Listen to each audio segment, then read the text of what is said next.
அதென்ன சுவாமி மலையிலே தீ கொழுந்து போல சிவப்பதென்ன திருச்செந்தூரிலே முருகா முருகா முருகா முருகா கொழுந்த போல நடப்பதென்ன சுவாமி மலையிலே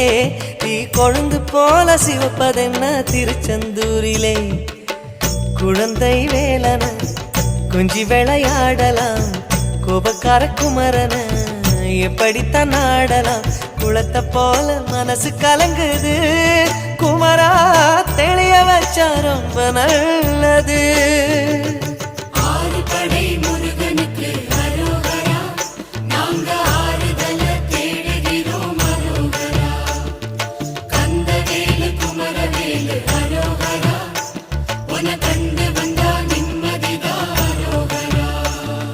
பழனியிலே சந்நியாசி தணிகையிலே சம்சாரி உன் கணக்கு புரியலையே முருகா.